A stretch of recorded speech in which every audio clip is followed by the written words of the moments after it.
disciples, devotees, and children of the Mother.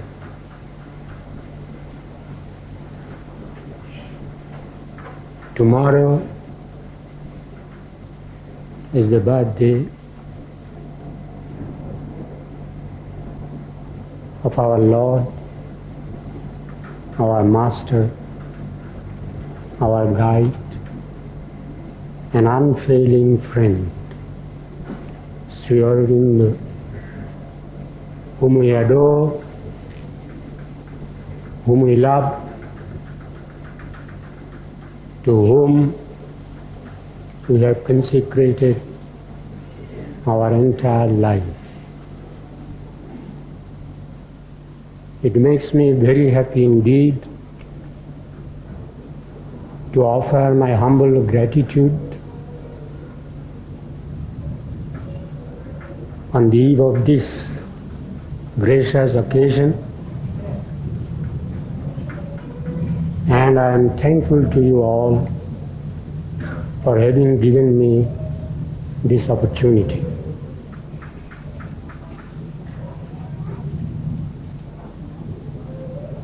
Long ago, somewhere at the end of the last century, a golden child was born. He brought with himself a new dawn, a new light, a new consciousness. And it began to operate from that very moment and work upon the whole world, slowly, invisibly, imperceptibly, till after long periods of struggle, travail, ordeal, the work reached its fruition. The golden child became the Golden Purusha. In his wake, another golden child came down. And both of them at one time, in one place, after working in different spheres, joined together and carried the work to its perfection. The Mother has given, as you know, the significance of this day in glowing mystic terms. Though you may know it, perhaps I may remind you again what she says. You spoke of Shri Aurobindo's birth as eternal in the history of the universe. What exactly was meant by eternal? Mother's reply: the sentence can be understood in 4 different ways, on 4 ascending planes of consciousness. Physically, the consequences of the birth will be of eternal importance in the world. Mentally, it is a birth that will be eternally remembered in the universal history. Psychically, a birth that recurs forever, from age to age, upon earth. Spiritually, the birth of the eternal upon earth. In another page, the Mother says, since the beginning of earth history, Shri Aurobindo has always presided over the great earthly transformations under one form or another, one name or another. So this is the significance the Mother gives to Shri Aurobindo's birthday.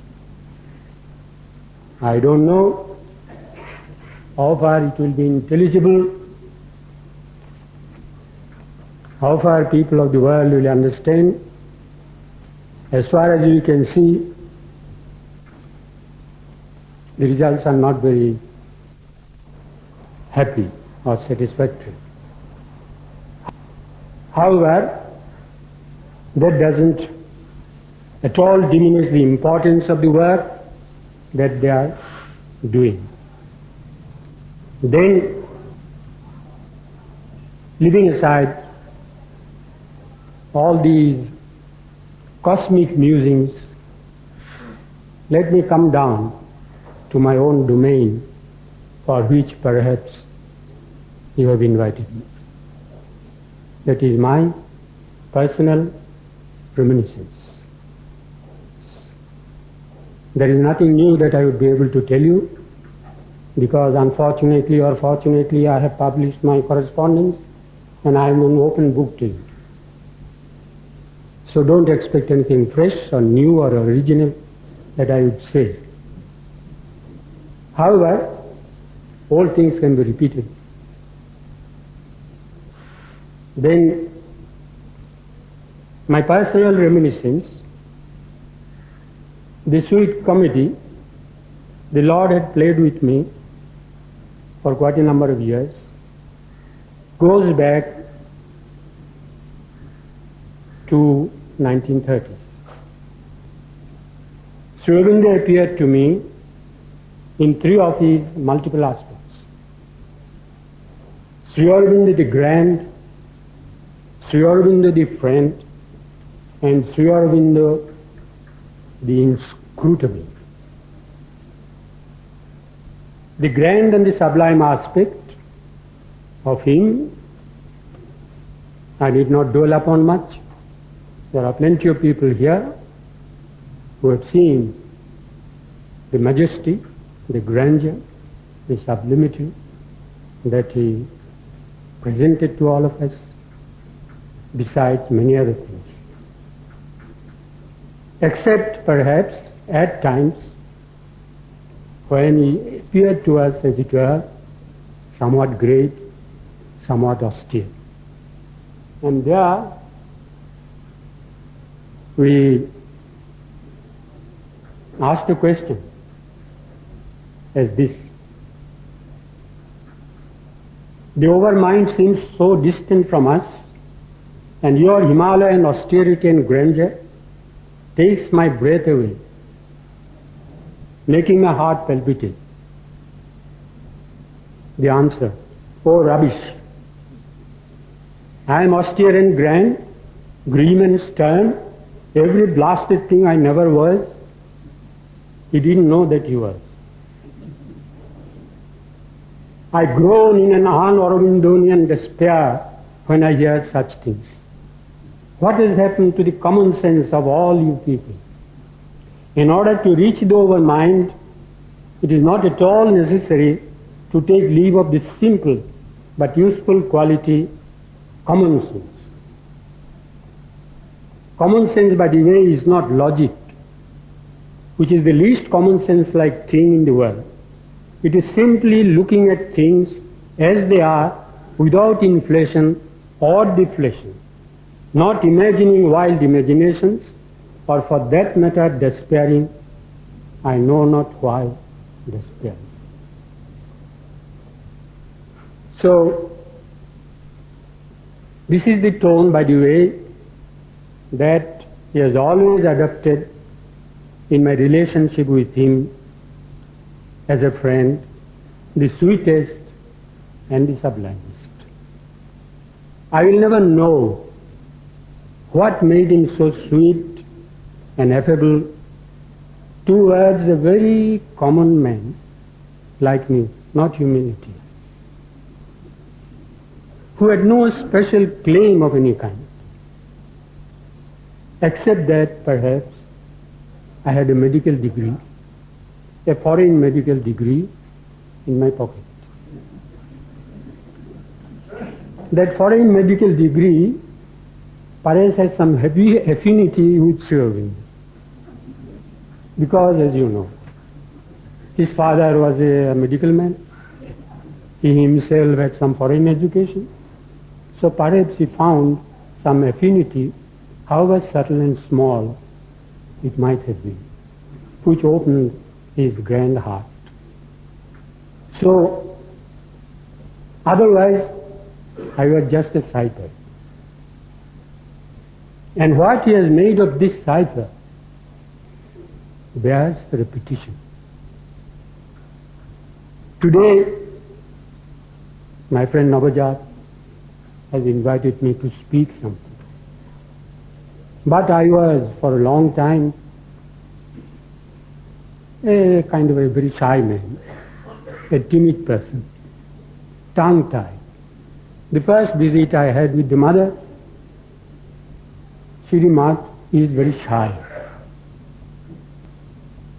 So that shyness, that tongue-tiedness, excuse my barbarism, now has become tongue-free, if not loose. So this is the gift of the gab, if you like, from my master.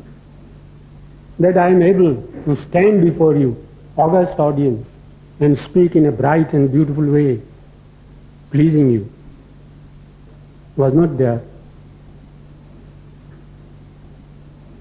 Perhaps it was there somewhere latent, about which I have raised many questions and advanced many arguments, and Shri Aurobindo naturally rebutted them and proved his own view. But about that I am coming to it. So this is the first gift. The second, I am now claimed to be writer, a poet, a semi-intellectual, and a half-baked yogi. I was never a writer. All that I have written throughout my long career of academic education, writing answers to various questions, particularly during my medical course. That was my writing. Of course, yes, when I came here, Shri Aurobindo gave me the opportunity of openly and frankly and bluntly writing to him whatever came into my mind. And I have written copies and copies and notebooks which are, in a way, surprisingly beautiful. Don't mind my self-compliment. So he had given me that freedom. And freedom is a wonderful thing. Inhibition stops your flow, as all of you know. Freedom, as Shri Aurobindo says, is a very necessary, precious gift that must be given to people. Not to abuse it, certainly, but some amount of abuse comes in the course of time or life. So there is the history of my writer, being a writer. But a poet, my friend or my elder, you will be able to say, poetry I liked, but I have never written a single line of poetry, especially English poetry. I don't know, this Don Quixotic adventure of becoming an English poet somehow possessed me. So I started a proposal to Shri Aurobindo. Instead of rejecting often, he as it were embraced the project, and we started on the journey without knowing anything of meter, anything of rhythm, anything of language even. Shri Aurobindo started giving me inspiration, correcting my poems, so on and so forth. Each time, but he said, what is this meter? What is this rhythm? What have you done with the meter? So scolding me, at the same time correcting my mistakes. Finally, he said, exclaimed, now the poet is born. After a long, arduous journey, and he accompanying me in the journey, correcting my steps, inspiring me. So many times I thought of, as we say, throw up this sponge, no more of poetry. I asked him, have I come here for poetry? After half the journey. Then he said, well, you have not come for poetry, but poetry has come for you. So why not sing on the way? So I gave up all thought of meditation and tapasya and etc., etc. I began to sing on the way. That is how my poetic career started and finished at a very sad end, but that is not part of it. By the way, this book of poetry, with Sri Aurobindo's corrections, emendations, etc., etc., his comments, now is under print in the press. It will come out very soon. If you want to know how much trouble he has taken, just buy a copy. This is not a business propaganda. Just trying to give you some information. So there you are about the English, becoming an English poet. Then, but to make this story as short as possible, but he wanted to intellectualize me. God knows why. So he gave me a vast field to range over. Those of you who have read this, you will see all kinds of questions on the earth and in heaven and down in hell as well, I have raised and put before him. And he never refused to answer the questions. As a result, from many aspects, from many sides, the book is, I can claim, useful. So intellectualizing me, giving me this freedom, I abused it. Because I must think for myself. Even if the Guru says something I must not accept. That's what it seems Sri Ramakrishna told Vivekananda. By no means I am comparing myself with Vivekananda. Please, I am just giving an example. But don't take anything for granted. Neither is this for yourself, your consumption. Please don't be guided by my example. Don't accept everything for granted. Test, because Vivekananda tested him, as you know very well, very thoroughly. He was a lion-hearted man, while I am a chicken-hearted one. So tested him. So Sri Aurobindo tacitly gave me that freedom. And I did my job, well or bad, you can judge. Some people protested violently. What is this? Nirodi is blaspheming. Nirodi is saying all kinds of things to Sri Aurobindo. He does not admit that Sri Aurobindo is an avatar, so and so. Sri Aurobindo kept quiet. Sri Aurobindo said, let the dogs bark. Let us go on. So he allowed me this freedom. Then this freedom I used to deny most of the things that he said to me. First of all, his avatarhood and setting himself as an example to be followed by us. I said, I will never accept. Please set aside your example. Give the example of Professor Iyengar or somebody else. I can see whether I can follow him, but not yours. Impossible. Then I denied the efficacy of his yoga. The yoga, karma yoga. I said, no, karma yoga will never give realization. Then he became a little, he was piqued. Am I to hear from you? You are denying my own karma yoga to show that it is futile? Then you are, what you call, dashing at one stroke all my yoga. Then he started arguing and I started counter-arguing till at last I brought out from him a wonderful letter on the realizations that Karma Yoga gives. I accept. So in this way, everywhere, at every step, wherever there was an occasion, either to poke him, because provoking was very necessary, I brought out many beautiful things, as you know, here. In this way, rejecting, denying many of the, his views. I challenge the power of yoga to turn people into an artist or into some other profession. When all these is answered, then, but his crowning victory was when he liberated me, won me over from the clutch of the man of service, with whom somehow, I don't know, I have made a grand alliance.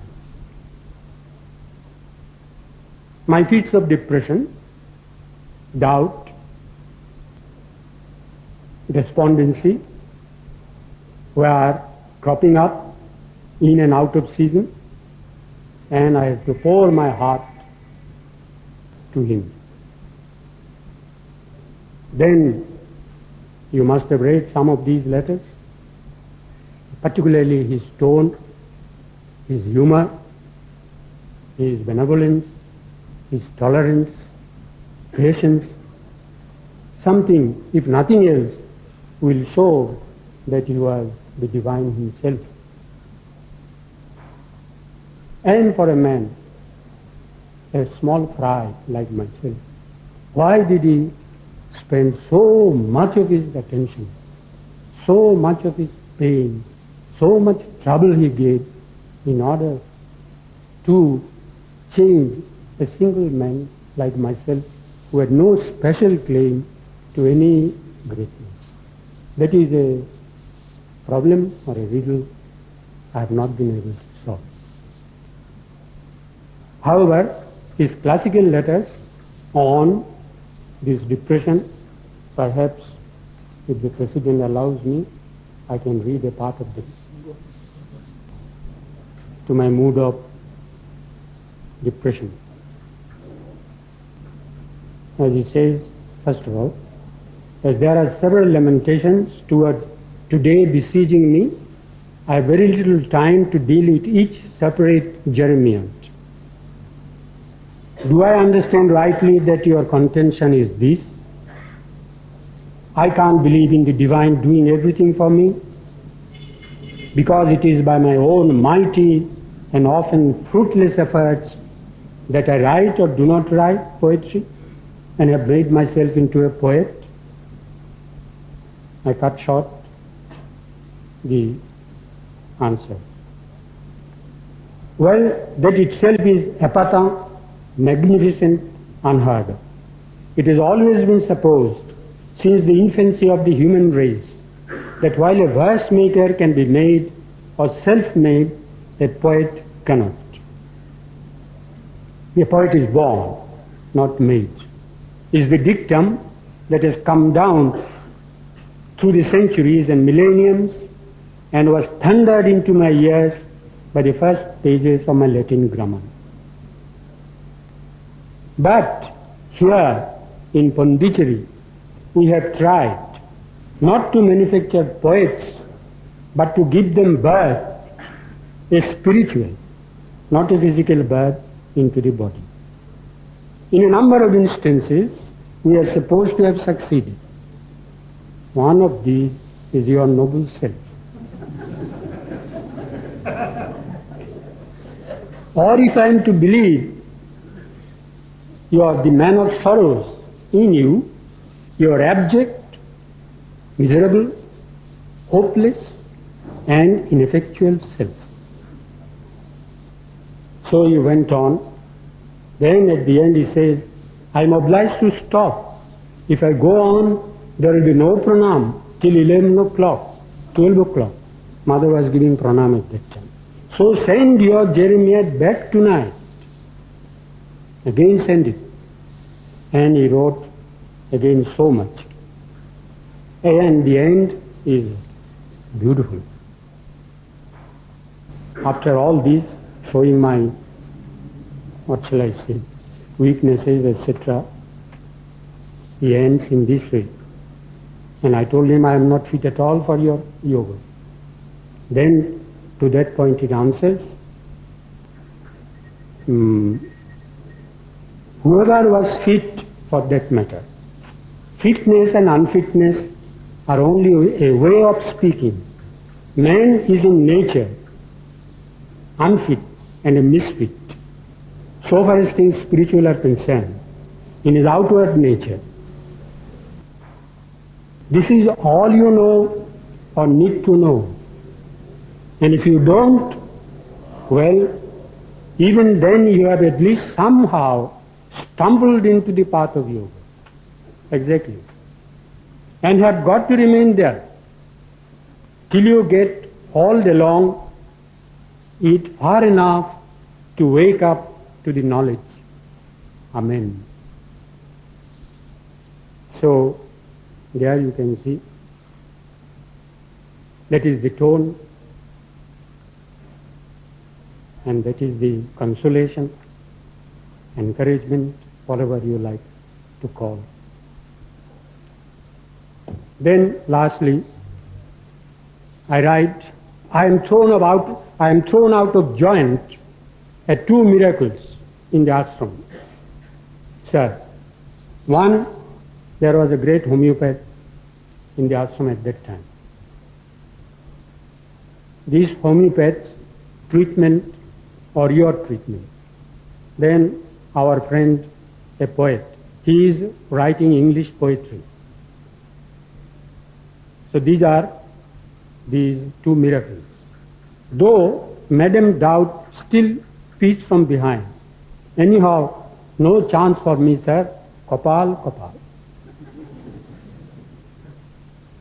Then his answer, why out of joint? It ought to strengthen your joints for the journey of yoga. Then about Kapal, not at all Kapal, sir. Mind, sir, mind. Madam Doubt, sir. Madam Doubt. Miss Material Intellectualism, sir. Aunt Despondency, sir. The whole confounded family, sir.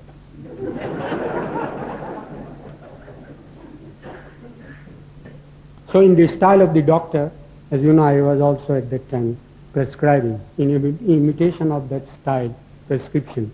When I asked, please ask mother to give some blessings, then he wrote himself in the style of a prescription. Vainam Asirvadam, 6 minutes or 6 drops. BT chlorate.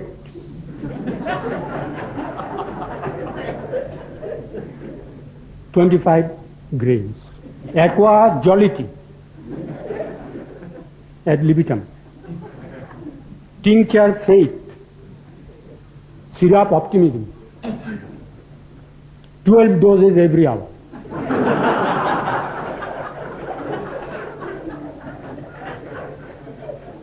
Then I wrote back, 12 doses every hour, I shall die. No, I didn't mean 12 doses every hour. It is, I imitated your style. So 1 dose every hour. It's my style. But how people will pay so much for this? So no, it is for the poor gratis. So this is some of the examples as to how his relationship between himself and the simple Guru. Now, out of all these reminiscences, 2 things will remain immortal. One, when I was arguing with him, then at the end I said, do whatever you like, sir. Cut me or beat me, but don't forsake me. Then his triumphant declaration, never. So that one glorious star still shining, and perhaps will remain shining. The second one, when he was passing away, the very last moment, he called me by name. Perhaps all of you know him. There was no need for calling. Nirod, give me some water. That was the last word and the last wish. I gave him some water, then he closed. So these are the two reminiscences